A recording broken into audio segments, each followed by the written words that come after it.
plus. En fait, les grands médias n'ont plus les journalistes d'investigation qu'on avait dans le temps. Les mecs, ils sont tous partis, ils ont fait leur truc, les Seymour Hersh, les Chris Hedges, les John Pilger, ils sont tous abandonnés.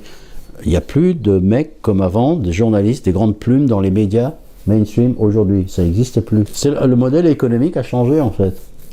Le modèle économique n'est plus du tout le même. Bref. Donc Julian Assange. En fait, Julian Assange, je me suis intéressé dès que j'en ai entendu parler de Wikileaks en 2010, peut-être un peu avant, pour une raison en fait personnelle. Je ne l'ai pas raconté souvent, mais je vais le faire. Dans ma carrière professionnelle, disons entre 25 et 40 ans, à peu près, j'ai exercé le métier de consultant financier pour les systèmes informatiques, pour les multinationales anglo-américaines. C'est-à-dire que je voyageais à travers le monde, je prenais l'avion comme d'autres prennent le taxi, j'étais jeune, j'étais beau, je sentais bon le sable chaud, et je gagnais des salaires que d'aucuns qualifieraient d'indécents. Je tutoyais les directeurs financiers des grands groupes, j'étais connu. J'ai perdu un peu mon métier quand l'internet est arrivé, parce que pendant que le jour je portais costume cravate, la nuit je levais le poing, j'étais membre du PCF, Parti communiste. Donc je menais un peu une double vie. Et il se trouve que pour ces raisons-là, je me suis retrouvé à travailler pendant 8 ans pour une entreprise de chimie qui s'appelait Union Carbide. C'était la 3e entreprise de chimique au monde, à son siège à Genève. Et j'y ai travaillé lorsque a eu le plus gros accident d'usine chimique au monde de l'histoire à Bhopal en Inde. Une usine qui a explosé, il y a eu des dizaines de milliers de morts. Et un méga procès. L'Inde a même lancé un mandat d'arrêt contre le patron d'Union Carbide. Et il se trouve que je connaissais pas mal de choses qui n'étaient pas censées tomber dans le domaine public. Mais si à l'époque j'avais été un lanceur d'alerte, c'est comme ça qu'il faut appeler les choses, j'aurais peut-être changé la vie de 150 000 familles indiennes. C'est un journaliste qui m'a dit ça, qui a écrit un bouquin, qui voulait... J'aurais peut-être changé la vie, mais j'aurais brisé ma carrière. Certainement. C'est un milieu assez renfermé, et donc la bouche à oreille, je veux dire. Et j'ai pas eu le courage de le faire. Donc j'ai fermé ma gueule, et j'ai juste observé, j'ai continué à observer ce qui se tramait à l'intérieur de la boîte. J'étais même chargé, pour une part, de mettre en place le brouillage de pistes qu'Union Carbide a mis pour échapper à la justice indienne. Démanteler l'entreprise, créer des filiales, enfin bref. Si à l'époque, j'avais eu un moyen de lancer l'alerte, de dénoncer ce que je savais de façon anonyme, en garantissant ma sécurité, je l'aurais très probablement fait. Mais Wikileaks n'existait pas encore. Et donc j'ai gardé cette charge, dans ce cas de conscience, là un peu, longtemps, comme ça, qui traîne dans ma tête. Et quand Wikileaks est apparu, ça, à moi, hein, à cause de mon passé, probablement, j'ai absolument et tout de suite connecté en disant « Ah, le mec qui a inventé ça, il a tout compris. » Donc dès que c'est apparu, ça m'a intéressé. Alors qu'est-ce qu'il a inventé le mec? On va parler du mec, mais qu'est-ce qu'il a inventé? C'est ça qui est important. Parce que des sites pour balancer des documents, ça existait depuis l'Internet. Mais Julian Assange, parce qu'il s'agit de lui, qui a une connaissance très profonde de l'informatique, notamment la partie du chiffrage des données, ou le chiffrement, l'art de communiquer sans que les intermédiaires puissent interpréter ce qui passe. Et après le constat des manifestations gigantesques et historiques à travers la planète pour empêcher ou pour protester contre la guerre qui s'annonçait, l'invasion qui s'annonçait des États-Unis contre l'Irak, pour aucune raison valable, il part de ce constat-là, il décide de créer Wikileaks en disant la seule solution pour contrer les mensonges, c'est d'apporter la vérité. Ça paraît évident, mais... Et comment le faire? Lui, il part du principe qu'il faut compter sur la conscience des gens et les lanceurs d'alerte. Mais pour qu'ils puissent le faire et qu'ils aient le courage de le faire, coucou, me revoilà dans le tableau, indirectement, il faut leur offrir l'anonymat. Ce qui me manquait à l'époque pour avoir le courage, pour franchir le pas. Donc il va créer un site qui s'appelle Wikileaks, qui sera dont le modèle est très simple, mais éminemment efficace. Les caractéristiques, je les rappelle, c'est une boîte aux lettres anonyme qui garantit l'anonymat de celui qui est connecté et des documents qui sont transmis. Ce qui est un exploit technologique. Les gens se disent « Ah oui, d'accord, mais bon... » Non. Sur l'Internet, c'est presque impossible de garder l'anonymat. C'est comme ça. D'accord ? C'est pas une question de technologie, c'est presque un problème de la structure même de la chose. Je veux dire, entre toi et le destinataire, il y a un fournisseur d'accès, il y a tout. Celui qui veut, il sait ce que tu fais.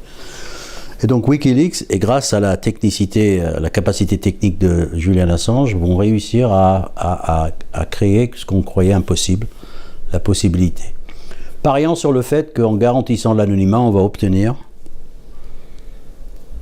une vague de dénonciation de la part des individus qui sont dans les institutions, entreprises, gouvernements, armées, police, va savoir quoi, peu importe, qui veulent dénoncer des abus, ou des crimes, ou des trucs comme ça. En fait, son idée, c'est de restaurer le flux d'informations de haut vers le bas, c'est-à-dire des organismes de gouvernance ou de pouvoir vers le peuple, rendre le pouvoir transparent. C'est un peu son idéologie en tant que figure éminente de ce qu'on appelle le mouvement cypherpunk.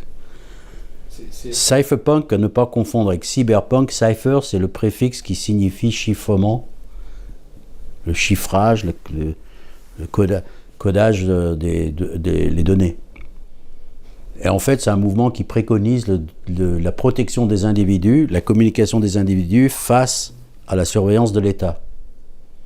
Donc eux, ils disent, l'État nous surveille et nous, en tant que citoyens, on a le droit de se protéger dans nos communications. En fait, ils inversent la proposition de ce qui se passe actuellement. Actuellement, nos vies sont de plus en plus transparentes et les rouages du pouvoir sont de plus en plus obscurs. Et ils disent, c'est l'inverse qui devrait être la réalité. Les vies privées des individus et la transparence du pouvoir.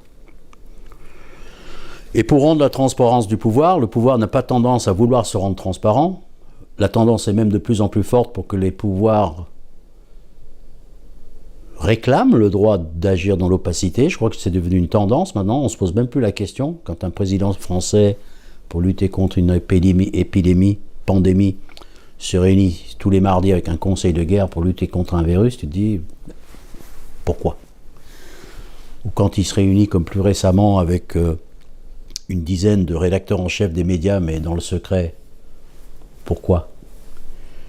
Comment ça se fait que l'individu ne peut pas participer à ça, à comprendre ce qui se passe? Bref, c'est une vraie position idéologique, philosophique de la part de Julian Assange et des gens de Wikileaks, et aussi une réaction directe au monde post-11 septembre, l'invasion de l'Irak, les guerres qui se démultiplient, l'impérialisme qui se déchaîne. Lui, il dit, on peut lutter contre ça avec la vérité et l'information.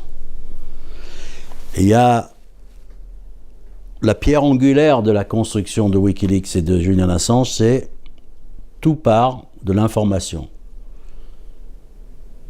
Et c'est vrai si on y réfléchit.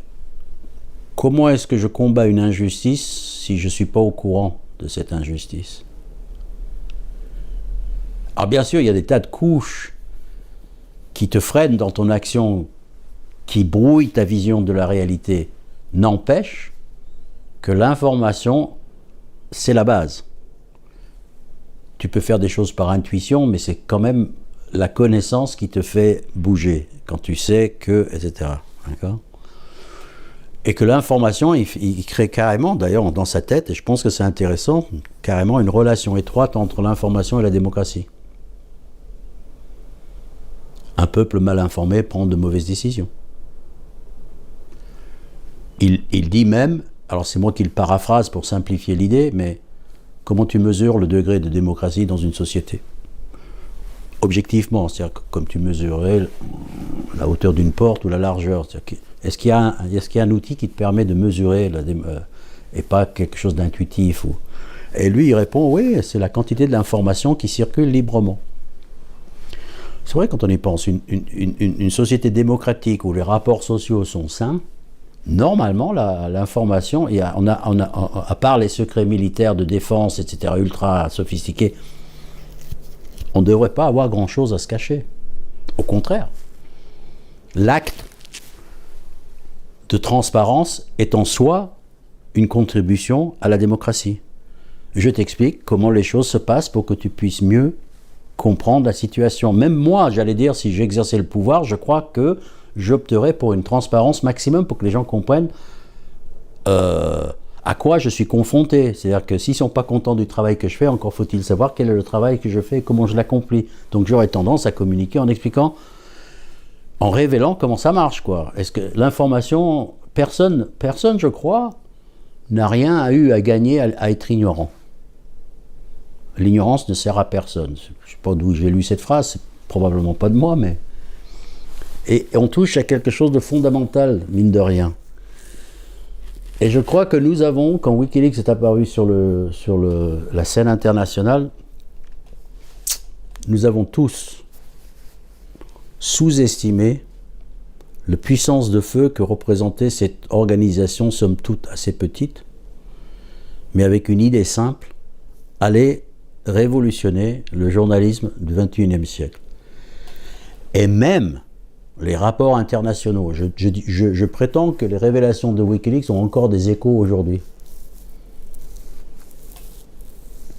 Parce qu'on a découvert des tas de choses. C'est-à-dire que le plan du Julian Assange a marché à merveille, peut-être même trop bien pour lui.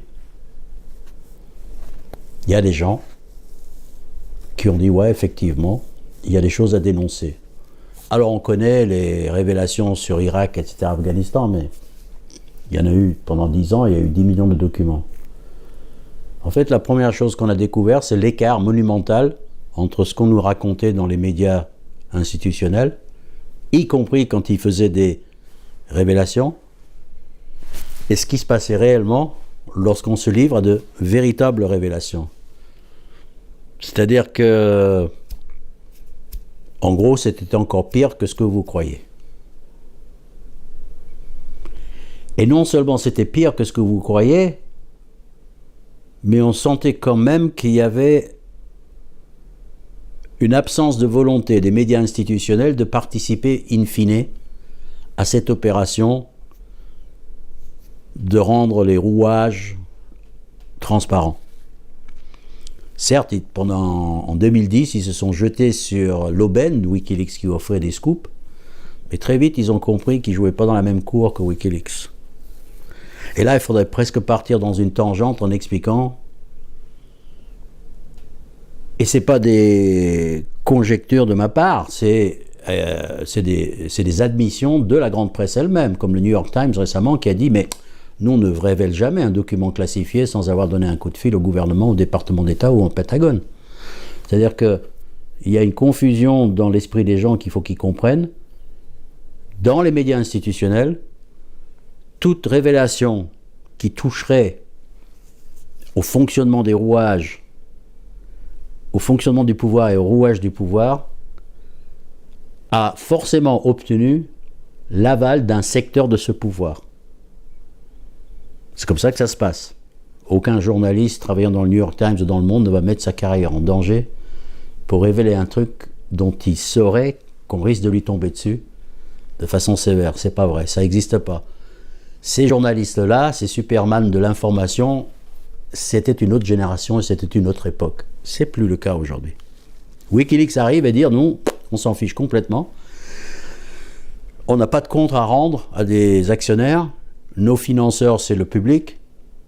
Notre limite, c'est la vérité et l'intérêt du public. C'est-à-dire la consigne, c'est si c'est vrai et si ça présente un intérêt pour le public, les deux prépositions sont super importantes à coller. Si c'est vrai et si ça présente un intérêt pour le public, on publie.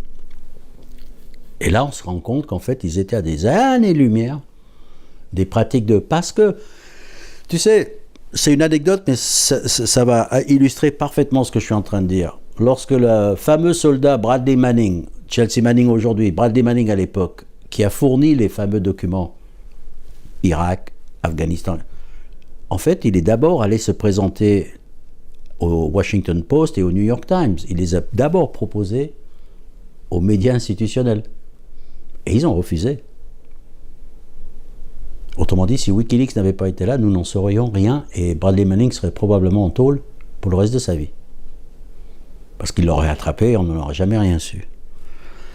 Donc quand je dis qu'ils ne jouaient pas dans la même cour, j'en ai la preuve dès l'origine de Wikileaks et dès les premiers pas de Wikileaks. Wikileaks est arrivé en 3e position parce que les grands médias de l'époque avaient déjà dit à Bradley Manning « va te faire cuire un œuf ». Donc les limites, je ne les imagine pas, je les constate. Elles sont là. Et pourtant, quand on voit avec le recul, c'était quoi les révélations? On se dit, mais enfin, ils n'ont même pas osé publier ça, les mensonges du nombre de soldats, le mensonge sur le nombre de crimes de guerre commis dans les documents même officiels, etc. Pour moi, c'est de l'information basique. J'aurais pensé que non, vous rêvez les gars. Donc Wikileaks arrive et fait ce modèle, fait un scoop, explose sur la scène internationale. Et pendant, je dirais, un moment de désarroi des médias institutionnels, ces derniers acceptent de travailler avec Wikileaks, parce que Wikileaks les appelle un peu au secours à cause du volume des informations qu'il faut examiner, trier, classer, qu'est-ce qu'on publie pas, qu'est-ce qui vaut la peine d'être publié, etc. Qu'est-ce qu'il faut rédacter, comme on dit, cacher les noms pour ne pas mettre les gens à vie en danger, etc. Mais ils vont assez vite comprendre, parce que je crois qu'on va leur faire assez vite comprendre, que la fin de la partie approche. Pourquoi? Parce que si on y réfléchit bien à ce que je viens de dire, le modèle là, que j'explique toujours partout où je vais, je pense que c'est le truc le plus important, ce que je vais dire, et j'insiste systématiquement là-dessus, parce que tout le reste en découle avec une certaine logique. Ce modèle de site informatique associé à ce principe édicté tout à l'heure, si c'est vrai, alors je publie. Il n'y a pas de « mais » derrière cette phrase. Il n'y a pas de « au cas où ». Il n'y a pas de « si ». On est d'accord? Grammaticalement, si c'est vrai et si ça présente un intérêt, je publie, point final. Tout ça grâce à des sources anonymes à l'intérieur du système, pas des accusations portées de l'extérieur. Donc avec les documents du système lui-même, donc irréfutables. Tu sais quoi? Ce modèle ultra simple que je viens de te présenter, eh bien, ça représente un danger existentiel pour tous les pouvoirs corrompus. Personne n'est à l'abri d'un individu à l'intérieur qui statistiquement doivent exister dans toutes les institutions, qui aurait un cas de conscience et qui, contrairement à moi, dans mon passé glorieux, n'a pas de raison de ne pas le faire puisqu'on lui garantit l'anonymat. T'imagines? Et c'est exactement ce qui s'est passé en fait. Les révélations de Wikileaks ont commencé à exploser, il y en avait de partout. Bradley Manning a apporté beaucoup de documents en 2010, mais pendant 10 ans, Wikileaks a eu plus de 10 millions de documents. Ça arrivait des 4 coins de la planète sur des tas de choses. Wikileaks, peu à peu, était en train de constituer ce que Julian Assange appelait la bibliothèque d'Alexandrie de la diplomatie moderne. On apprenait des tas de choses. On apprenait surtout l'écart entre ce qu'on nous disait et ce qui se faisait réellement, c'est-à-dire que le double jeu à la fois des grands médias, leur complicité dans certains types de couverture d'événements, le double jeu des diplomates. On te dit que on est contre ci, contre ça, puis quand tu vois leurs emails échangés, ils sont en train de te mentir joyeusement. Le double jeu de Hillary Clinton, qui devant son auditoire se faisait passer pour une progressiste pour gagner des élections, et en privé, elle chattait avec les banquiers en leur disant Non, mais ça c'est pour la façade entre nous. Bref,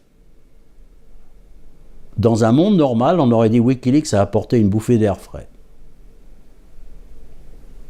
Et je dis, j'insiste, on n'a pas compris, nous à gauche, ou même pas à gauche, la population, on a pris ça pour une sorte d'opération de geek de la part d'un blondinet qui s'en est pris à plus fort que lui.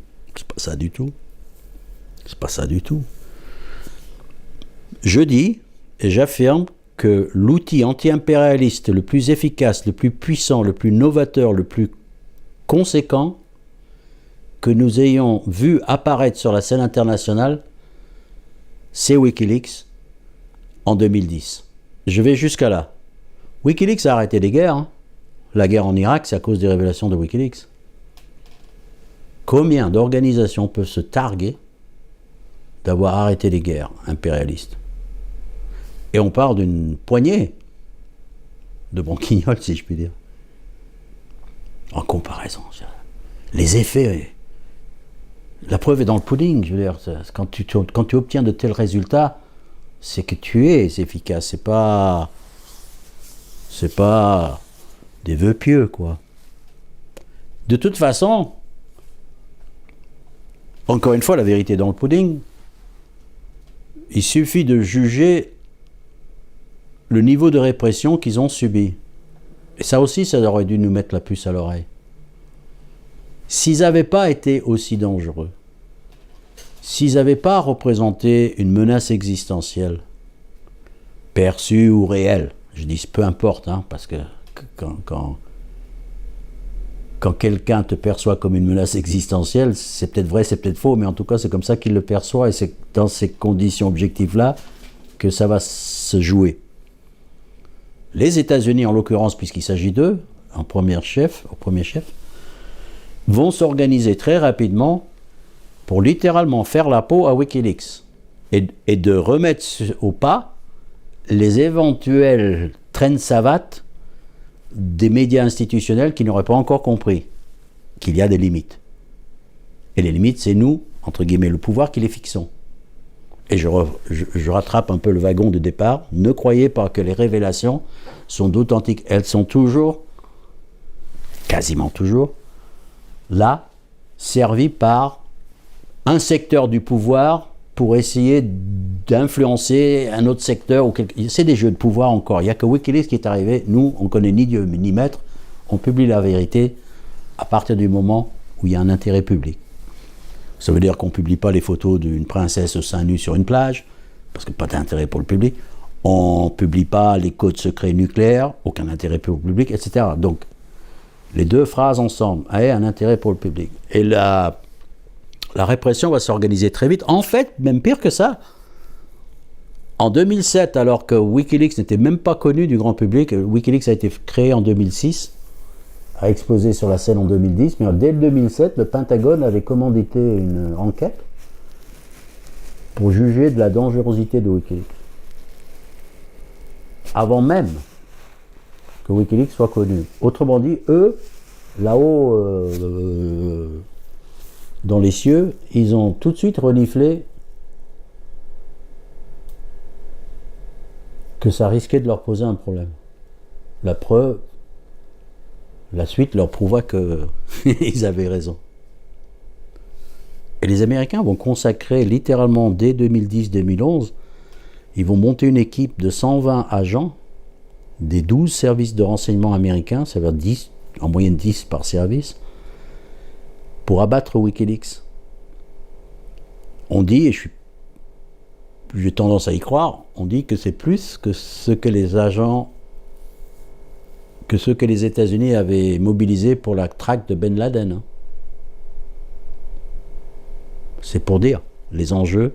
Et je ne parle même pas des entités privées comme Stratfor, la CIA privée, etc. Ils ont compris que Wikileaks est un danger existentiel. Pour eux, pour d'autres, etc. Mais bon, c'est eux qui avaient les moyens, c'est eux qui se sont lancés dedans. Et nous, on n'a rien vu venir. Et ça fait 10 ans qu'on a raté le train au lieu de Et ils ne pouvaient pas détruire Wikileaks sur le plan technique. Bon, peut-être qu'ils pouvaient, mais il y avait toujours cette histoire de ça peut renaître de ses cendres ailleurs, il y a des sauvegardes. Je veux dire, une fois que la technologie est lancée, comment tu la... À moins de contrôler tous les nœuds de l'Internet, tu ne peux pas empêcher que ça... Donc ils se sont dit, on va simplement détruire l'image de Wikileaks, la réputation. Puisque c'est une réputation, puisque la relation de Wikileaks avec le public, c'est une relation de confiance. Puisqu'on vous dit que c'est vrai, vous pouvez nous faire confiance. D'accord ? Donc ils vont monter un plan, ils vont détruire Julian Assange, ils vont commencer par les coups habituels, si je puis dire. Ils vont savamment doser, au fur et à mesure que les années s'avancent, savamment doser la critique, les insultes, les calomnies, les à peu préismes, les approximations douteuses, autrement dit, et même les légendes urbaines, pour servir toute la population. Autrement dit, ils vont réussir à faire croire aux gens de droite que Assange est un connard de gauche, et aux gens de gauche que Assange est un connard de droite. Style pro-Trump, par exemple. Ça, c'est l'argument. Ah ouais, mais il a fait gagner Trump. Ah bon ? Comment ça ? Et d'un seul coup, tu te rends compte de la fragilité de tous ces systèmes médiatiques. Parce que ce système médiatique a été totalement imperméable, un gigantesque angle mort, ce qui était en train de se passer. Pour certains, c'est volontaire, parce que ce sont des lâches et des traîtres, et qui savent qu'ils ne sont pas des vrais journalistes. Pour d'autres, parce qu'ils sont enfermés dans une bulle intellectuelle, entre eux, entre soi. Et quand tu discutes avec eux, quand même, tu te rends compte que leur QI, que c'est quand même pas des flèches, hein, les journalistes. Ils se prennent pour, mais... quand même, quoi. Ils sont décevants dans l'ensemble, quoi. Il y a un manque de modestie chez eux, et un manque de recul. Mais le fait même que le métier, dans son ensemble, ne réagit pas à cette affaire, pour moi, est la preuve que un journaliste, parce qu'il est journaliste, il a sa carte de presse, un éditeur, donc, le plus primé en prix journalistique, donc c'est pas comme s'il était passé inaperçu, le plus primé en prix journalistique, se trouve aujourd'hui, à l'heure où je vous parle, nous sommes en avril 2023, est enfermé en préventif, c'est pas un violent, dans une prison de haute sécurité. En Grande-Bretagne. Pas dans, je sais pas où. Et on réclame son extradition vers les États-Unis pour avoir fait son boulot de journaliste. Et le métier, il est là, tout ça, il est juste inertie. Il le traite comme si c'était un fait divers. Ah ouais, il y a un mec comme ça. C'est pas un fait divers, les gars. Ça touche au cœur même de ce qu'est l'information. Déjà, 2 éléments de l'affaire Assange. À part l'injustice commise contre ce brave gars, ce chic type, selon moi. Un type ultra intègre, selon moi. Personne n'a semblé avoir relevé, ou quasiment personne, comment dire, que les États-Unis et la Grande-Bretagne viennent officiellement, si je puis dire, de criminaliser le journalisme d'investigation. Non, Victor, tu déconnes, il est accusé d'espionnage, pas de...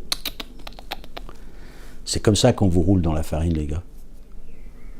Parce que dans le métier et dans les médias, bien sûr, on vous raconte qu'il a... Alors, les éléments de langage, il a publié des documents classifiés.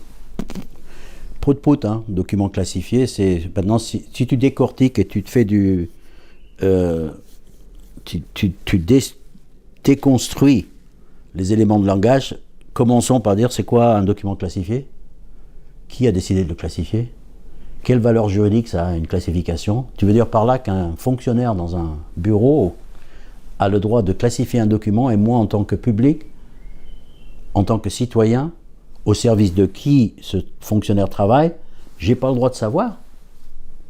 Ah bon ? Et je suis bien en train de parler de classification et pas de secret défense, des trucs comme ça. Classification, en gros, ça veut dire qu'il ne faut pas que ça circule à l'extérieur. Eh bien, figure-toi qu'on sait que dans 99,9999999% des cas, les classifications, c'est pour des raisons politiques et pas pour des raisons de sécurité. Donc déjà, s'enlever de la tête qu'ils auraient traversé, je ne sais pas quoi, des documents...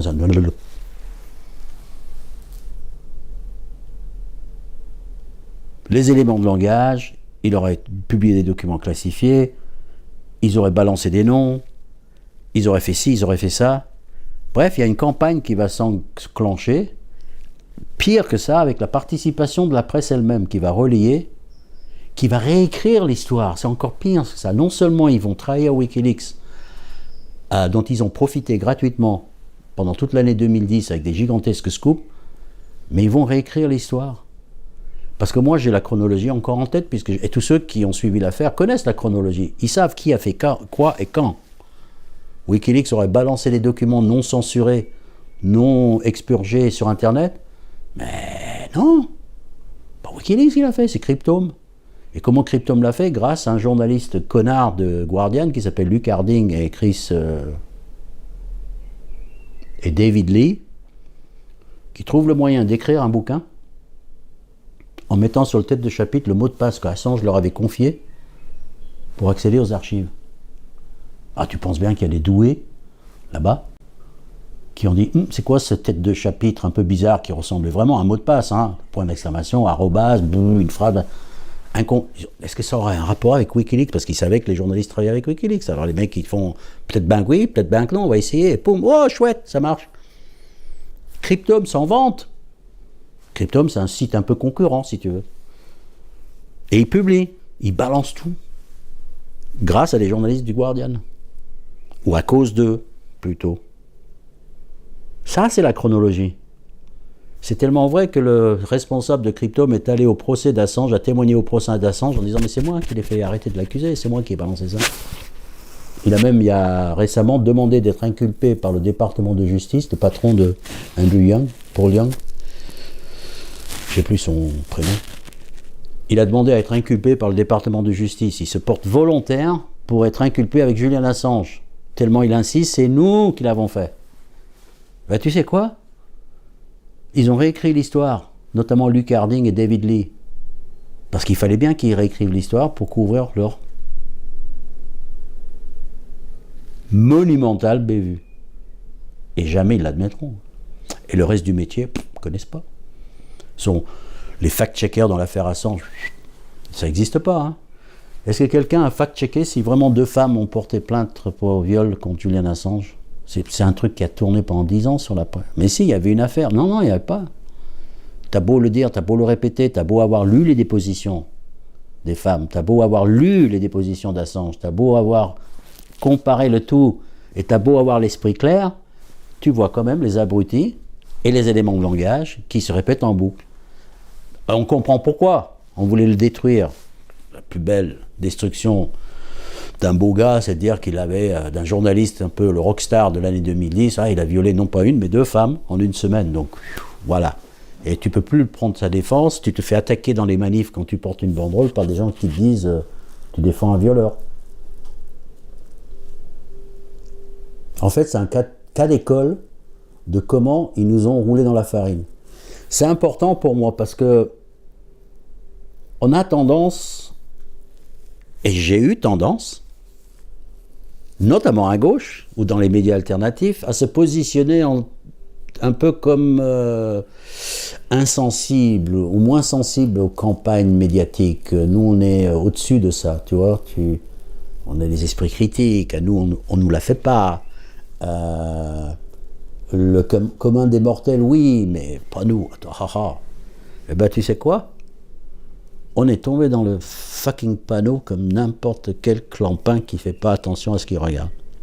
Et je le dis, ça a marché. Et je me demande sur combien d'autres sujets ça marche. C'est un cas d'école. Hein. Pour moi, c'est un cas d'école. On aurait dû tous on aurait dû prendre les armes pour défendre Wikileaks. Il y avait toutes les raisons pour le faire. Et ils ont tout fait, et magnifiquement fait, pour, réécrire l'histoire, poser un contexte politique, si tu veux, autour de Wikileaks, entacher l'image, en fait désintéresser le public de la chose. C'était ça le plus important. Pourquoi tu veux parler d'Assange? Oublie.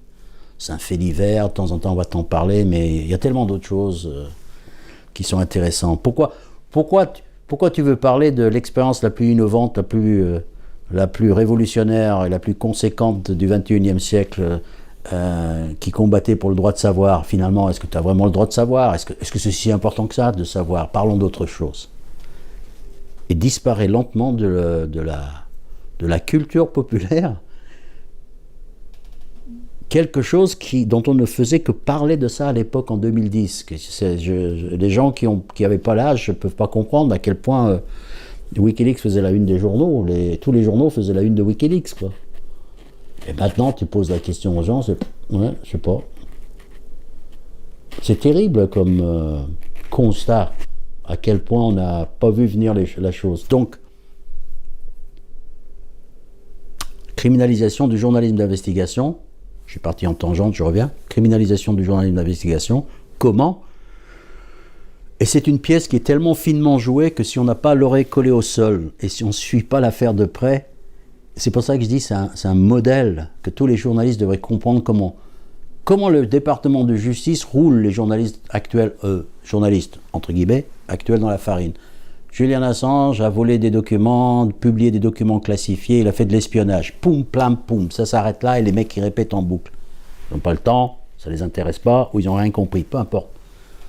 Puis t'as un clampin comme moi, ou comme quelques journalistes d'investigation qui font absolument pas confiance à ce que disent les Américains, parce que menteurs invétérés, et qui lisent les chefs d'inculpation. C'est-à-dire que toi, vous, je peux t'accuser d'être espionnage, mais si dans les faits que je décris, tu as volé une banane là, sur ma table ou une orange, tu vas dire, mais quel rapport entre ce que je décris et l'accusation?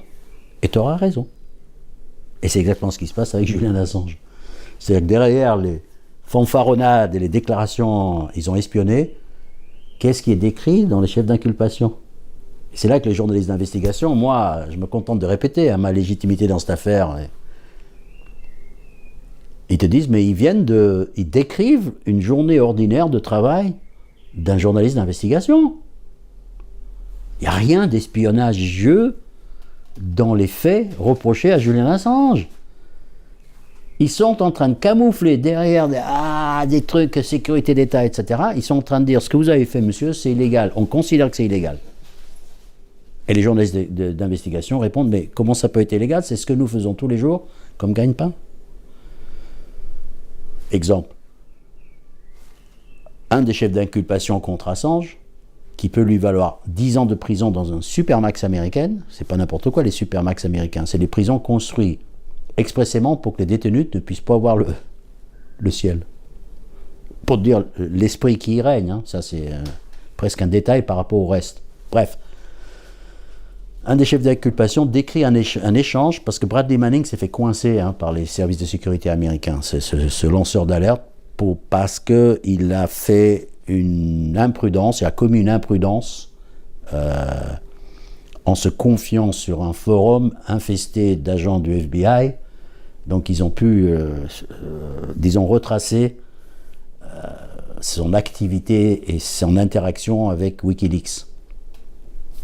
Petite parenthèse, parce que je dis que Wikileaks protège les lanceurs d'alerte, et je parle d'un lanceur d'alerte qui s'est fait coincer, qui est en tôle.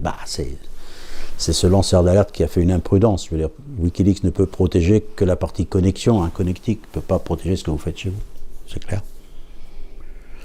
Donc, un des chefs d'inculpation contre Assange, par exemple, qui peut lui valoir 10 ans de prison, par exemple, je crois que c'est la 4e ou 5e, quelque part par là, c'est un échange entre Bradley Manning et supposément en plus Assange. On n'est même pas sûr que c'est lui, parce que c'est un pseudo, mais on a l'échange. Les Américains présentent ça comme pièce à conviction. Hein. Ça se résume en 4 phrases. Bradley Manning. Vous avez pu voir ce que je vous ai donné, ça vous a plu? Supposé Assange qui répond « Oui, je crois que c'est intéressant ». Bradley Manning qui dit « Est-ce que ça vous intéresse d'en avoir d'autres ?» Supposé Julian Assange qui répond « Faut voir ». 10 ans de prison. Tous les journalistes d'investigation disent « Tiens, on dirait un dialogue classique entre nous et une source ». Ce que les gens doivent comprendre, c'est que c'est une opération extrêmement sophistiquée, un ballet avec une chorégraphie extrêmement régulée, cette affaire d'Assange. Il y a trop de détails, trop d'éléments troublants, trop d'entorses, trop de bizarreries qui s'enchaînent les unes derrière les autres. Pas plus tard qu'hier, j'ai assisté à une conversation, un débat entre un juriste américain et un juriste britannique qui avait suivi cette affaire. C'est pas encore une fois, c'est pas moi qui dis qu'il y a des bizarreries, je suis pas juriste. Mais ceux qui suivent l'affaire, il y a leurs cheveux qui se dressent sur la tête, ils disent mais c'est n'importe quoi. Cette affaire, c'est littéralement n'importe quoi. Et c'est déguisé. Peu importe, à la limite, le public s'en désintéresse. Donc les Américains déjà et les Anglais criminalisent le journalisme d'investigation. Ils pendent Julian Assange sur la place publique comme avertissement à d'autres qui essaieraient de faire la même chose. Il y a de ça, c'est clair qu'il sert d'exemple. Ne vous avisez pas de faire la même chose que lui, parce que techniquement, il pourrait. Wikileaks a offert la technologie Secure Drop. Donc n'importe qui pourrait dire, tiens, je vais faire un Wikileaks bis, un Wikifuit. Trouvez-moi quelqu'un qui aura le courage de faire aujourd'hui.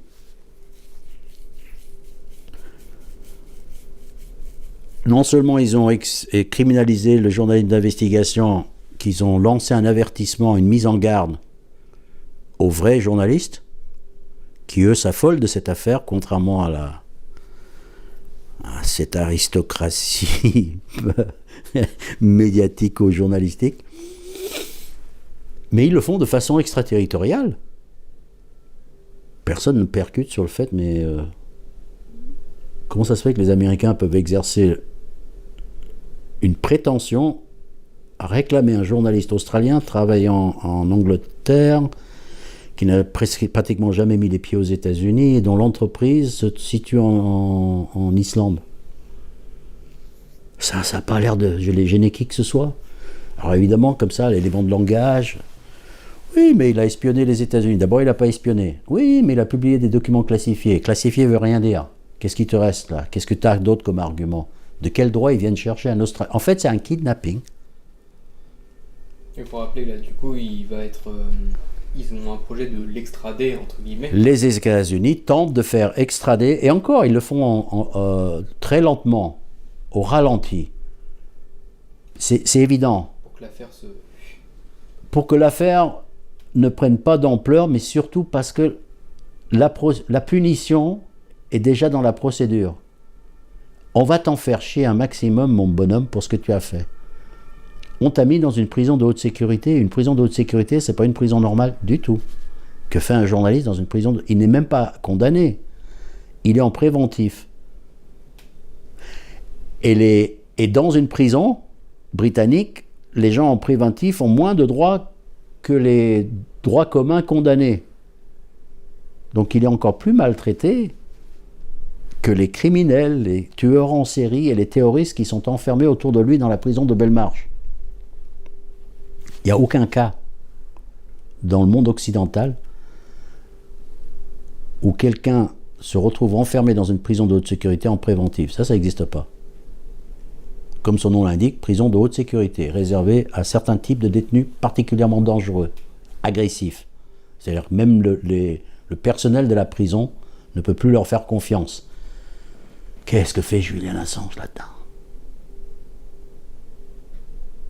Donc ils sont en train de le punir au ralenti et ils veulent, au bout du bout, l'extrader vers les États-Unis pour recommencer une nouvelle procédure, bien sûr, le vrai procès. Où là, pareil, ils vont faire traîner ça pendant des années si l'envie leur en prend. Où il sera mis dans un trou noir, patati patata. L'extraterritorialité, de quel droit? Ils vont chercher une loi de 1917, Espionnage Act, et ils disent que ça s'applique à un étranger. Enfin, personne ne percute sur le fait, c'est pas comme ça que ça marche. Une loi américaine ne s'applique pas à un étranger. Ah bon? Non. Mais quand même, non. Heureusement d'ailleurs. Alors c'est vrai que les Américains ont une prétention à faire de l'extraterritorialité. Notamment avec l'embargo contre Cuba, par exemple. C'est là que ça a commencé et pris de l'ampleur. Donc comme ils se prennent pour les gendarmes du monde, ils disent notre loi s'applique. Mais encore faut-il le savoir que la loi a une couverture extraterritoriale. Je veux dire, tout dans cette affaire est bizarre. Comment Julian Assange pouvait savoir qu'il violait une loi américaine qui s'appliquait à lui? Tu Tu décides pas de façon rétroactive que, tiens, si demain je dis que les caméras de la marque que tu utilises sont interdites, au mieux tu vas dire, à partir de maintenant je m'en sers plus, mais je vais quand même pas te mettre en prison pour t'en être servi avant que j'ai édicté l'interdiction. On est d'accord? C'est ce qui se passe là. Il y a une loi, Assange fait un truc, les deux lois et tout ce que fait Assange n'ont strictement rien à voir, et les Américains décident 10 ans après de dire finalement cette loi, tu sais quoi, tu l'as violée parce que maintenant elle s'applique à toi. Ouais, d'accord, ah bon? Et les Anglais sont d'accord, évidemment. Et quand je disais que c'était un balai extrêmement bien réglé, c'est que si je devais rentrer dans le fine-tuning, dans les petits détails, les rouages, c'est pour ça que je dis que si tu n'as pas suivi l'affaire de près, tu te rends compte que c'est une farce, et les juristes le disent, qui est à peine cachée. C'est-à-dire qu'il y a une sorte de formalisme qui est supposément respecté pour la façade, pour le journalisme minimalistique qui est le journalisme d'aujourd'hui. Je regarde ce qui se passe, je fais mon article, bon, je passe à autre chose. Tout va bien. Tu grattes un peu, tu dis, mais enfin, tu te rends compte que la juge qui préside à l'affaire, c'est pas une juge? Ah bon? Non. Heureusement qu'il y a John Pilger qui suit l'affaire, qui dit, mais c'est pas une juge, c'est une magistrate. Ah, c'est quoi une magistrate? Officier civil assermenté. Qu'est-ce que fait un officier civil assermenté en train de... Et là, tu te rends compte qu'elle a une juge. Mais, ah oui, qui c'est? Emma Arbuthnot, mais qui n'apparaît nulle part dans l'affaire. Et qui a un conflit d'intérêt avec l'affaire Assange. Son mari et son fils, tous les deux, ont des relations, ont bossé pour, ont profité des avantages des entreprises dénoncées par Wikileaks. Oups. On est en train de parler d'autre chose, là, non? Etc. Etc. Etc. Donc, il y a une chorégraphie, l'intention... La justice britannique accepte les pièces à conviction que les Américains présentent hors délai. Pas grave. Pas grave s'ils les présentent hors délai. Mais si la défense veut présenter une pièce hors délai, on dit non. Ah bon? Bizarre, ça. Les Américains changent les accusations du jour au lendemain. À 15 jours du procès, ils changent complètement les accusations. Ah bon? Ouais.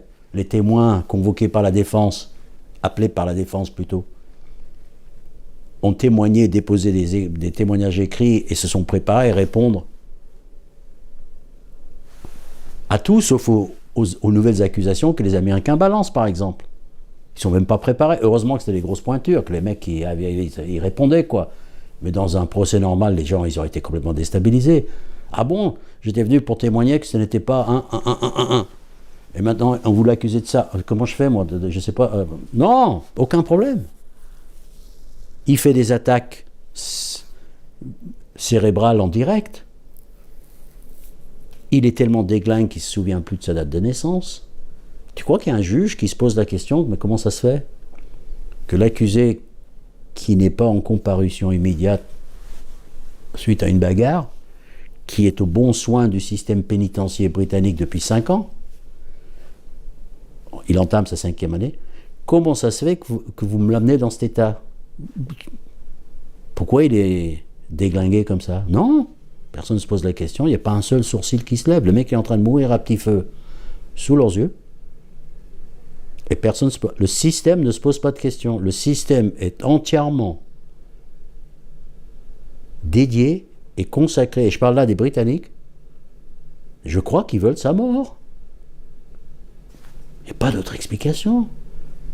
Enfin, le rapporteur spécial des Nations Unies, Nils Melzer, est allé à la prison, a réussi à rentrer avec 2 spécialistes. C'est quand même son domaine. Le rapporteur spécial des Nations Unies sur la torture et les mauvais traitements, le titre, on dit long, le titre dit ce qu'il veut bien dire. Il arrive, parce qu'il a été mobilisé par les avocats d'Assange. Au début, il ne croit pas que ce soit une affaire qui le concerne, tellement on est en Occident, on est en Grande-Bretagne, c'est pas là que ça se passe, ce genre de truc. Et ben, finalement, il découvre que si. Il réussit à rentrer dans la prison. Les autorités de la prison ont pris leur après-midi ce jour-là, déjà, petit détail, ne veulent pas le rencontrer, ou l'éviter. Diagnostic des 2 spécialistes qui l'emmènent avec lui, et de lui-même. Julian Assange a fait l'objet de tortures psychologiques aux effets probablement irréversibles. Et Nils Melzer, c'est pas moi qui le dis, c'est lui. Et la torture psychologique, c'est pas de la torture light. En fait, toute torture est avant tout psychologique, puisqu'il s'agit de briser ta volonté. Donc, par définition, une torture est psychologique. Mais la torture psychologique, c'est une torture qui peut être appliquée sans alerter son entourage. Elle ne se voit pas, elle ne laisse pas de traces, comme il dit, à part des traces dans la tête. Mais c'est une vraie torture. Donc, nous sommes dans une situation où les plus hauts sommités sur la question accusent en plein jour, par écrit, dans des rapports, dans son bouquin, Nils Melzer, que le journaliste le plus primé du XXIe siècle a fait l'objet, en Grande-Bretagne, de tortures psychologiques aux effets probablement irréversibles.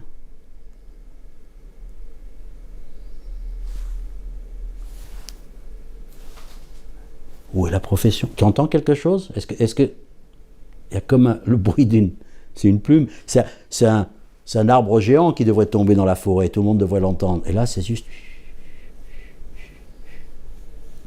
C'est ça qui me fait dire que la profession journalistique, aujourd'hui, il y a... Depuis quelques années, tu peux appeler ça une profession sinistrée, à quelques exceptions près. Cette profession est sinistrée. Pour moi, il n'y a plus rien à en faire. Il n'y a plus rien à faire de ces gens-là. Ils se sont reproduits entre eux, leurs gènes se sont mélangés, sont partis en vrille, et c'est un îlot idéologique.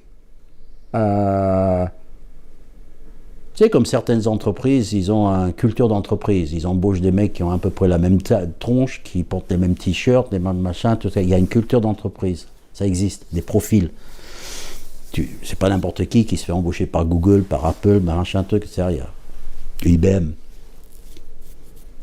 Et à force de se coopter dans les mêmes camps idéologiques, je crois qu'ils ont fini par devenir des sortes d'esprits bâtards, ou non pas bâtards, c'est une dégringolade génétique. Il y a quelque chose qui ne va pas dans ce métier, il y a quelque chose qui ne va pas, et quand tu leur parles, bien sûr qu'il y a des exceptions, mais d'une manière, je veux dire, il y a des mecs... Et pas n'importe qui, parfois. L'autre jour, on a parlé avec l'ex-correspondant de l'AFP à Moscou. Putain, le mec, il tenait un raisonnement que moi, si j'avais rendu un devoir en 6e, avec ce niveau de raisonnement, mon prof m'aurait filé il m'aurait collé un samedi après-midi, quoi. Incroyable. Et c'est ces gens-là que tu fais confiance pour te raconter ce qui se passe dans la guerre en Ukraine, mais ça va pas la tête ou quoi? Et si vraiment il y a un moment où il faut qu'on retourne au droit à la vérité, au droit de savoir, c'est quand même, on a le droit de savoir qui a fait exploser les gazoducs, non? Mais enfin, faut pas nous dire que vous le saviez pas. On a le droit de savoir. Si je commence, je vais partir là, sur l'après-midi. En fait, le combat de Wikileaks, mine de rien, je vais te dire, parce que moi j'essaye de rameuter les gens, je ne suis pas un idéologue, je ne suis pas un non-connu, les gens, c'est pas assez politique. Victor, quand je m'adresse à des communistes, il faut que tu nous parles lutte des classes, etc. Attends. Il y a les analyses politiques, et il y a des situations concrètes, instantées, qui rentrent peut-être pas dans vos grilles de lecture, classiques, mais le constat est là. La preuve est dans le pudding. Wikileaks a fait trembler les bases de l'Empire américain. Écoutez les gars, donnez-moi un autre exemple où vous avez réussi à le faire. C'était vraiment quelque chose d'important à sauver. Je ne sais pas si on arrivera à le sauver, je ne sais même pas si c'est pas trop tard. Parce que moi, personnellement, si j'étais à la place de Wikileaks, je prendrais la tangente et je dirais, foutez-moi la paix. On en a tellement bavé, parce qu'on parle d'Assange, mais il y en a d'autres, de cas, de problèmes autour de... C'est une vaste affaire, cette histoire. Il y a des morts, il y a des disparus, il y a d'autres gens en prison. Un révolutionnaire devrait savoir, comme disent les latinos, entendre pousser l'herbe. C'est-à-dire avoir le cerveau qui n'est pas en retard de l'histoire. Quand on analyse qui est en retard de l'histoire, la capacité, c'est de l'avoir synchronisé avec l'histoire. C'est-à-dire comprendre la situation au moment où elle surgit. La comprendre 10 ans plus tard, c'est bien. On peut t'en applaudir.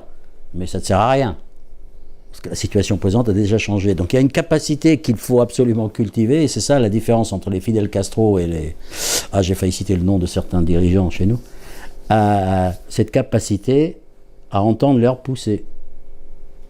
On n'a pas entendu l'herbe pousser avec Wikileaks. On n'a pas compris que ce truc-là, on aurait pu s'appuyer dessus, nous, et pas forcément la gauche, etc. C'était un outil extraordinaire. Et encore une fois, la preuve est dans le niveau de répression qu'ils ont subi. Tu sais, c'est décevant. Je reviens à ce que je disais tout à l'heure, parce que j'ai une dent contre mes camarades. Et contre plein de gens, en fait, parce que on se croyait beaucoup plus malin que ce qu'on l'était. Et du coup, je me dis combien d'autres sujets on se fait... s'ils ont réussi à nous rouler à tel point dans la farine sur ça...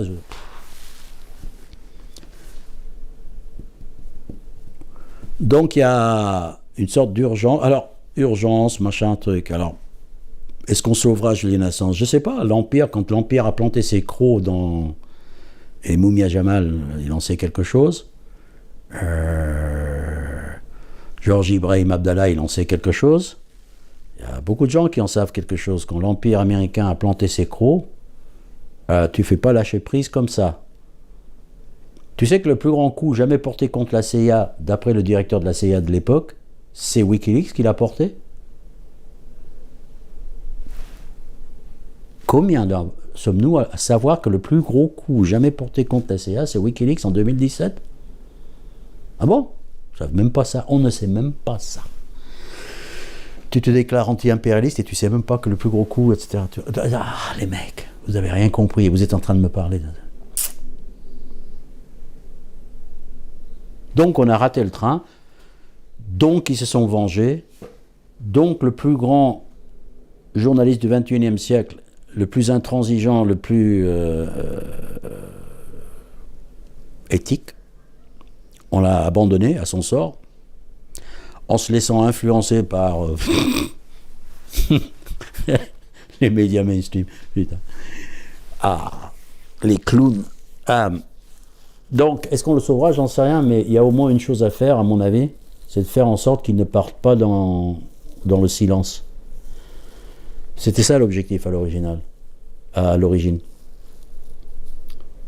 Il allait se retrouver aux États-Unis et plus personne ne se souviendrait même de qui il était.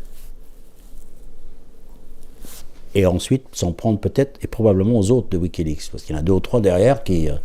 il n'a pas fait ça tout seul. Hein, c'était ça l'objectif. Au moins, je me sens satisfait je pense qu'on a fait foirer ce plan-là. Voilà. Ce qui d'ailleurs, à mon humble avis, les fait hésiter. Parce que c'est pas exactement le scénario qu'ils avaient envisagé. Je pense qu'ils seraient déjà aux États-Unis depuis belle lurette si il n'y avait pas eu tant de ramdam autour. Alors, c'est pas du grand ramdam, certes, mais quand même.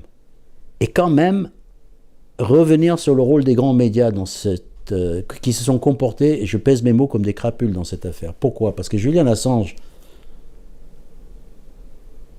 et contrairement à l'impression que je peux avoir donnée à l'instant, n'est pas seul. Il est super défendu par toutes les ONG que tu peux imaginer, de défense des droits de l'homme, de liberté d'expression, des droits civiques américains, par les syndicats de journalistes. Il a sa carte de presse de la Fédération internationale de journalistes. Il y a la SNJ français, syndicat national de journalistes, qui vient de lui donner une carte honoraire, carte de membre honoraire. Il y a des villes qui l'ont nommé citoyen d'honneur. Il y a 7, 8, 9 dirigeants d'État, ouais, peut-être plus, qui le défendent. Le président du Mexique lui a offert 2 fois l'asile en essayant d'influencer le jugement. Il a invité la famille au balcon du palais présidentiel à Mexico pour le jour de l'indépendance. La famille de Julian Assange était à ses côtés. Il est défendu. Tu sors le nom d'une ONG qui te passe vers la tête, je dis, hop, ils défendent Assange. Et il est où le problème? Le fucking problème, c'est que les médias le traitent comme un fait divers, comme un mec isolé. Le degré de volonté qu'il faut avoir pour ne pas parler de cette affaire, c'est quand même impressionnant. où il faut être vraiment aveugle, où il faut vraiment être mal intentionné, où il faut vraiment être pervers, où il faut vraiment être tout simplement con. Julian Assange n'est pas seul. Au contraire, mais il est isolé du grand public. Tu ne sauras pas qu'il est défendu par tous les ONG, tu ne sais pas qu'il a reçu une lettre du pape, tu ne sais pas qu'il y a des centaines de députés qui le défendent, tu ne sais pas qu'il a été nominé 9 fois au prix Nobel de la paix, tu ne sauras pas qu'il a été finaliste du prix Sakharov, tu ne sais pas qu'il y a 10 chefs d'État qui le défendent, etc. En Amérique latine, évidemment, la gauche latino-américaine, c'est pas la gauche. Tu ne sais pas qu'il y a une soixantaine de députés qui ont signé un amendement, proposé un amendement, signé une proposition d'amendement pour lui accorder l'asile politique en France, c'est ça. Tu ne sauras pas. Tu ne sauras pas, par exemple, que le seul témoin que les États-Unis ont dans cette affaire, parce qu'il y a un des chefs d'accusation contre Assange, c'est tentative de piratage d'un ordinateur. Pourquoi se gêner? C'est un hacker, ex-hacker, donc, encore une fois, la construction narrative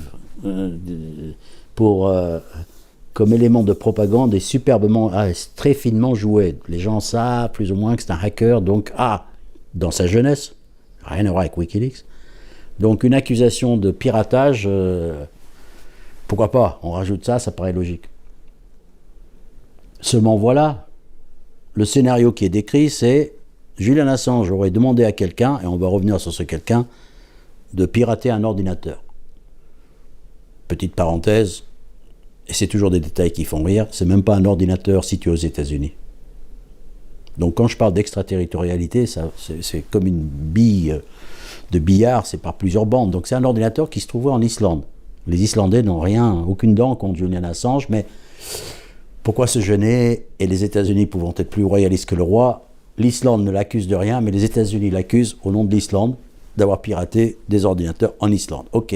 Et Assange leur aurait confié cette tâche à un mec qui s'appelle Siggy Thordarson, qu'on connaissait à l'époque, parce qu'on l'avait bien vu en photo aux côtés de Julian Assange, des selfies. C'est un mec qui voulait se faire passer pour quelqu'un, mais en fait il n'est ni informaticien, il a un procès contre Wikileaks parce qu'il les a escroqués. Le mec est un mythomane, un pédophile condamné multirécidiviste dont un des victimes s'est suicidé. C'est un psychopathe diagnostiqué qui a fait des séjours en hôpital psychiatrique. C'est un escroc notoire qui est recherché par la police islandaise. Ça, c'est le témoin des États-Unis qui dit que Julian Assange m'a confié la tâche de pirater les ordinateurs, m'a demandé. Il n'est même pas informaticien, il n'y connaît strictement rien. Tu crois qu'un des plus grands informaticiens au monde va demander à Siggy Thordarson, qui connaissait à peine?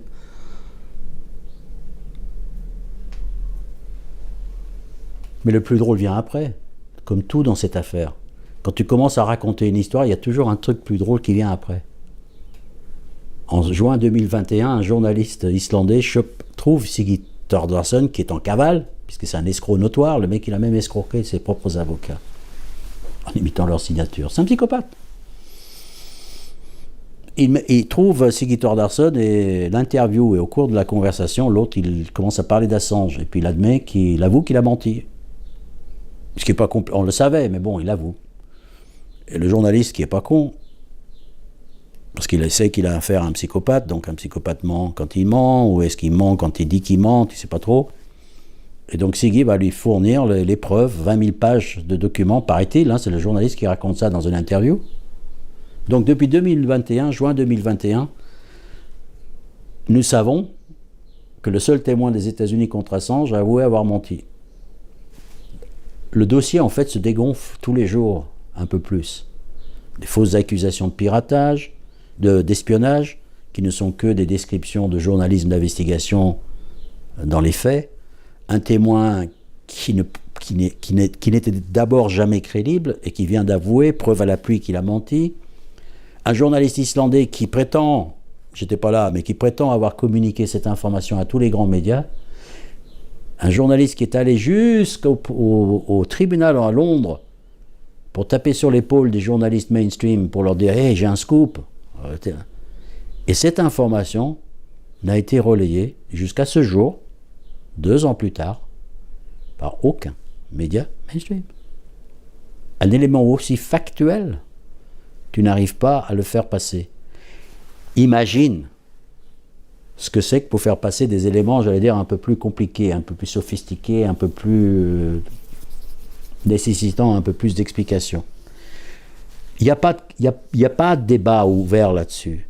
Il y a des consignes où il y a un comportement grégaire, où il y a un réflexe, appelons ça de classe, parce que je crois que le journalisme en France ou en Occident, c'est l'équivalent d'une sorte de classe, une aristocratie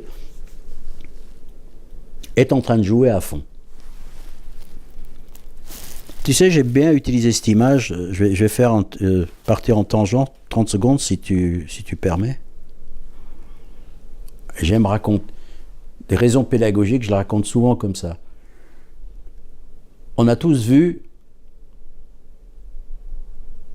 ou entendu raconter une pièce de théâtre, par exemple, comique. Des choses qui se passent dans la scène, et il y a un public dans la salle.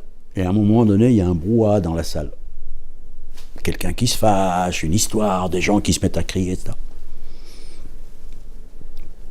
Et en fait, c'est un effet comique où la pièce se transporte dans la salle, il y a des faux acteurs dans la salle, et ils font partie de la pièce. C'est un effet comique, on va dire. La différence avec les médias, c'est qu'au théâtre, on finit par te le dire. C'est-à-dire que les médias font semblant d'être des spectateurs dans la salle d'une scène politique, à côté des citoyens. J'observe, et je vous fais une critique, alors qu'en fait, ce sont des acteurs de la scène politique déguisés en spectateurs. C'est ça que aujourd'hui, ce ne sont pas des observateurs. Ils font partie à part entière de la scène politique, des rapports de pouvoir, des sortes de partis politiques non dits. C'est pas structuré pareil, mais ils agissent sous un autre angle, sur un autre plan. N'empêche qu'il y a un point commun, c'est la propagande. Et ils font tous semblant d'être des spectateurs. Mais quand tu les cuisines et quand tu vois la réaction, comment ils se sont tus pour l'affaire McKinsey, pour pas... le parti pris est tellement fort maintenant, tellement évident, tellement intégré dans leur culture, qu'ils ne l'entendent même plus.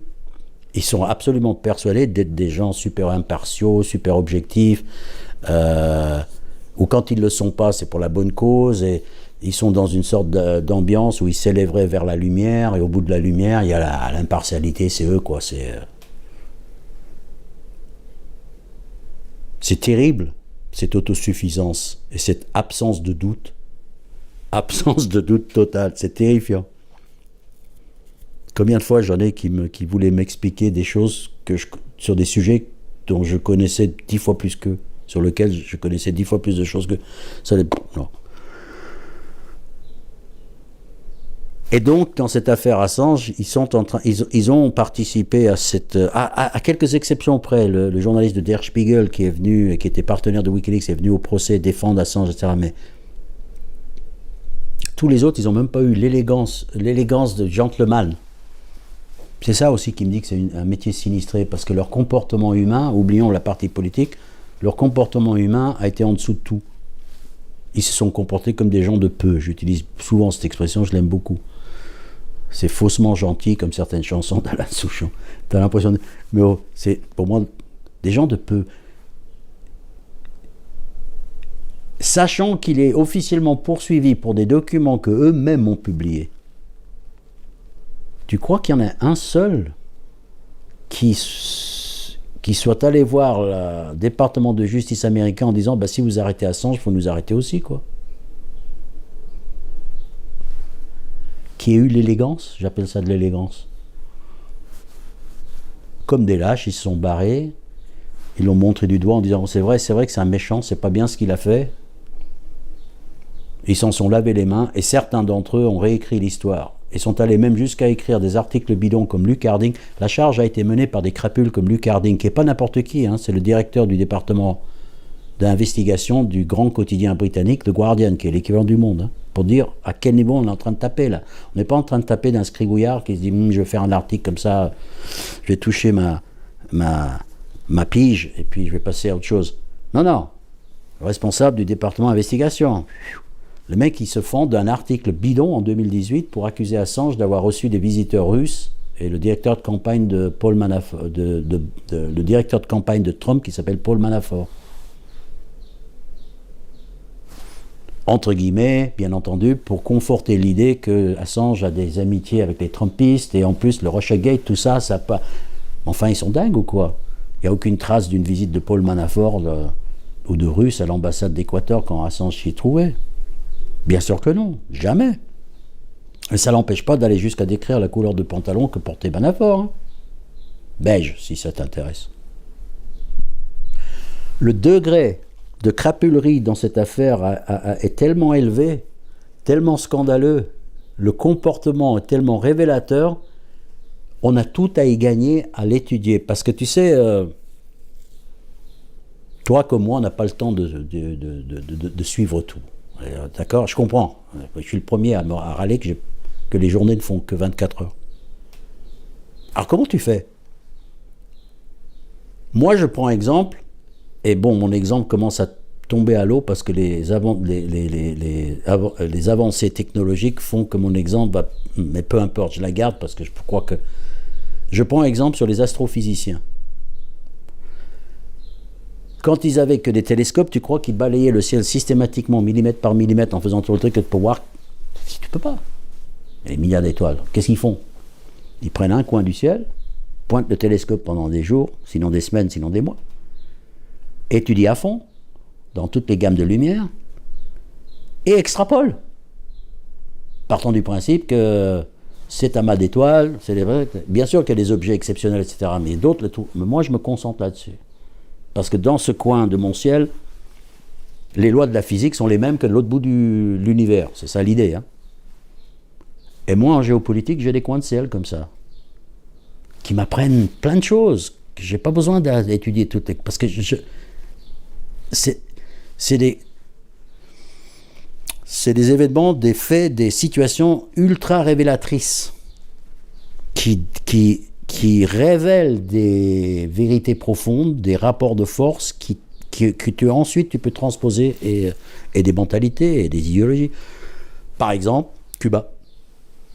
Au-delà d'une sympathie que je peux avoir pour l'île, mais Cuba, c'est quand même une situation, c'est le point de rencontre des plaques tectoniques géopolitiques, se trouve la plus grande révolution du quand même, presque, bon, il y en a qui vont discuter, mais bref, une révolution authentique à 150 km des États-Unis, ouf. Donc, pour moi, c'est un sujet qui t'apprend des choses au-delà de Cuba. Parce qu'il y a comment les gens réagissent autour, qui prend position, qui ne prend pas position, qui vote à l'ONU le soutien à l'embargo américain, donc aux tentatives de crimes humanitaires. Tu as des tas de choses qui se révèlent autour. Tu vois ce que je veux dire? C'est pas simplement je l'analyse pas comme une dispute entre deux États. C'est autre chose. C'est comme la question israélo-palestinienne. Ça, c'est ultra intéressant.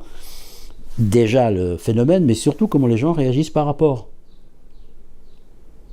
Ceux qui ont le courage de défendre les Palestiniens, ceux qui défendent bec et ongle, et quels que soient les crimes commis par Israël, ça t'en dit long sur le personnage, sur d'autres sujets. Si tu n'es pas capable de critiquer Israël, t'as un problème, quoi. Voilà, t'as un problème. Le problème, il est chez lui, pas chez moi. L'affaire Assange, c'est un autre de ces affaires-là. Tout ce qui se tourne autour, tous les aveuglements, mais je te dis, il y en a plus, c'est plus pire que les aveuglements.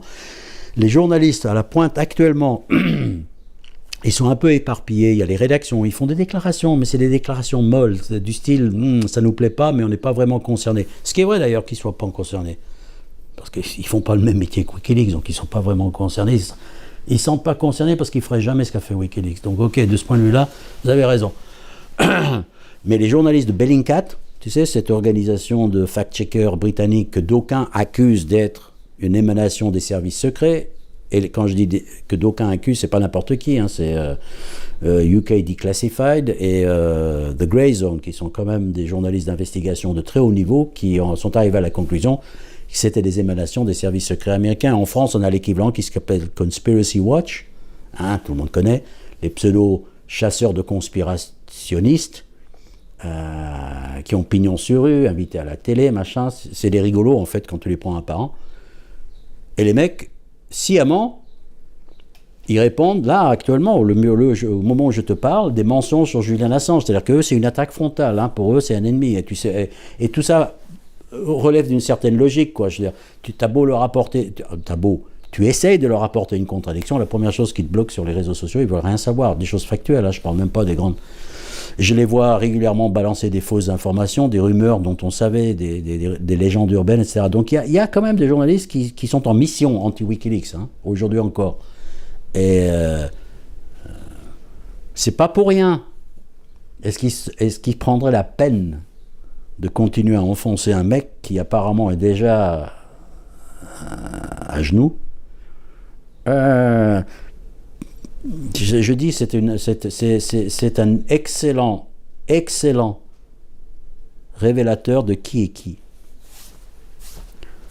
Donc, tu peux choisir un monde avec ou sans Wikileaks et Julian Assange, choisir celui que tu préfères et d'agir en conséquence. Ça sera mon message pour les générations futures. Tu avais peut-être des questions? Non, ça va. Non, on avait dit qu'on voulait parler de la gauche, etc. Mais tu l'as fait. En fait. Oui. Mais j'ai pas voulu trop les enfoncer, parce que maintenant, si je te parle entre nous, j'étais à la gauche depuis quand? Pourquoi la gauche serait plus finaude? Ça relève un peu de la même... Pourquoi serait-elle plus finaude que n'importe qui? Je veux dire, qu'est-ce qui te ferait croire? Et qu'est-ce qui te ferait croire qu'on ne s'est pas déjà fait rouler dans la farine? Moi, je me souviens d'avoir eu des combats. D'ailleurs, je suis détesté souvent par certaines personnes parce qu'on leur est rentré dans l'art. En fait, j'observe régulièrement que la gauche se fourvoie. Facilement.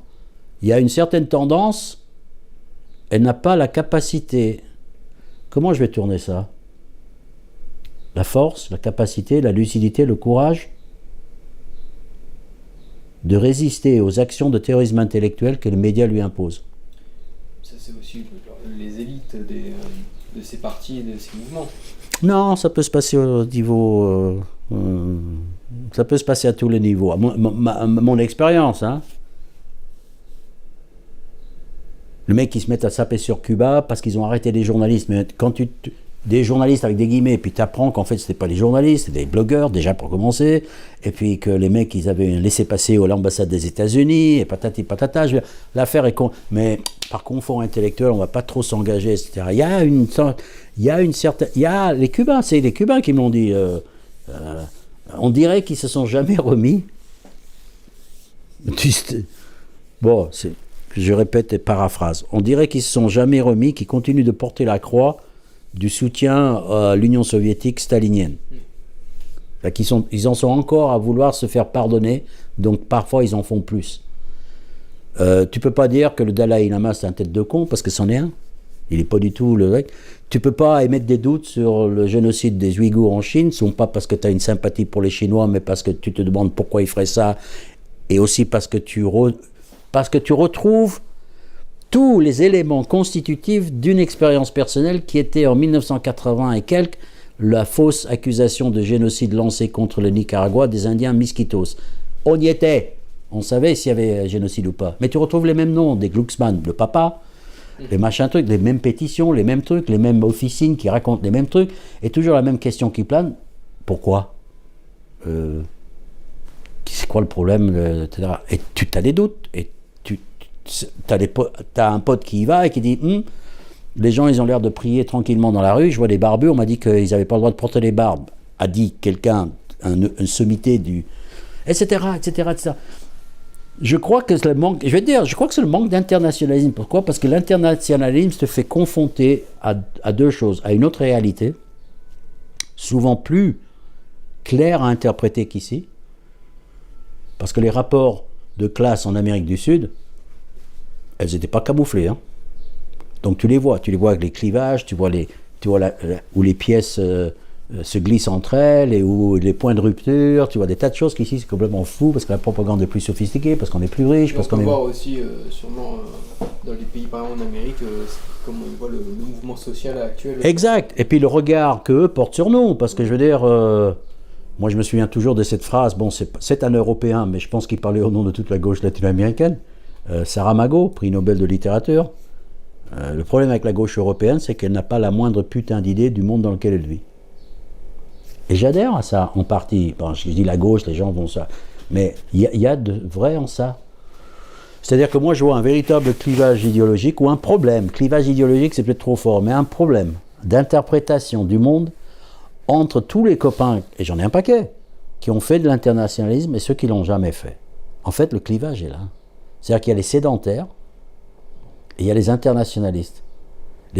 Moi, je me sens plus proche de la... Je me sens un peu un étranger ici, en fait. Je pense que je suis de gauche. À la limite, je m'en fous, mais je pense que je suis de gauche. Et même très. Mais à la limite, encore une fois, je m'en fous. Et je me sens beaucoup plus proche des gauches latino-américaines que des gauches européennes, quoi. Enfin, ce qu'on appelle la gauche européenne, pour moi, là, elles ne le sont pas, etc. Pourquoi? C'est quoi la différence, la nuance? Ben déjà, eux, ils sont tous braqués pro-Assange. Et ici, tu prends ta petite barque, là-bas, tu n'as pas besoin de leur expliquer, ils ont compris. Eux, ils ont compris. Mais les Américains sont physiquement pas plus présents dans la rue qu'ici. Donc, c'est aussi 150 ans de lutte. C'est aussi une autre... je veux dire, ils en ont payé le prix dans leur chair, attention. Hein. Donc, tous ces pays-là, on pourrait faire la tournée des cimetières et y passer pas mal de temps.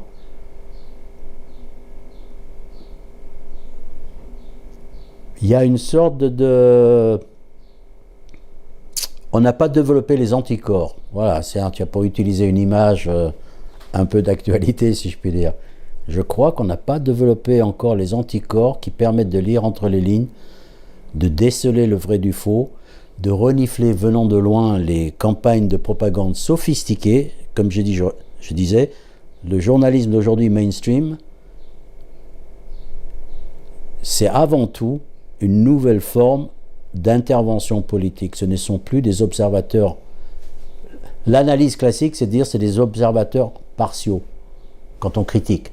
Ils ne sont pas objectifs, ils sont partiaux, ils prennent parti, c'est pas des... Il n'y a pas de plus d'un... Non, c'est pire que ça.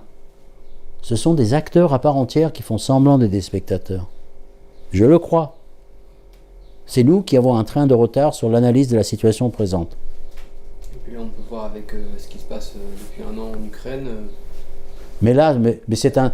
Wikileaks, ça aurait peut-être changé. Bien sûr. Peut-être. On va savoir. Oui, peut-être, oui. Peut-être. Ils l'ont fait dans d'autres guerres, pourquoi pas celui-là. Mais là aussi, maintenant, et comme principe, parce que il me semble que parfois, on ne sait pas défendre un principe. Je veux dire par là qu'un principe, lorsque c'est un principe, et par définition un principe, il n'y a pas d'exception, on est d'accord? Sinon, c'est pas un principe. Or, parfois, je vois des réactions du style « Oh, j'ai ce principe-là. Ah oui, mais si ça concerne quelqu'un qui n'est pas de mon bord politique, je ne vais pas bouger. » C'est là que je dis « C'est pas un principe, alors. » Liberté d'expression, par exemple. Quand ils ont censuré RT, la chaîne russe, un fait du prince tombé du ciel. Il se trouve que je consultais RT. Parce qu'il y avait des trucs bien. On me dit c'est parce que c'est de la propagande. Ben d'abord, excusez-moi, mais je sais lire entre les lignes, j'ai pas besoin de toi. Et question de propagande, au pire, c'était une contre-propagande. Et quand je dis contre, ça veut dire qu'il y en a une autre de l'autre côté. Et si quelqu'un me dit que RT est une propagande sans se rendre compte qu'il est, en croyant qu'il n'assiste pas à une propagande, c'est qu'il a vraiment un problème, il y a une dissonance cognitive là, On aurait dû se battre, je le dis. On aurait dû relayer les articles, on aurait dû être solidaire de RT. Parce qu'on ne peut pas se priver d'un pan, même si c'est de la propagande. Si on me sert de la propagande, je vais avoir la propagande des deux camps, c'est tout.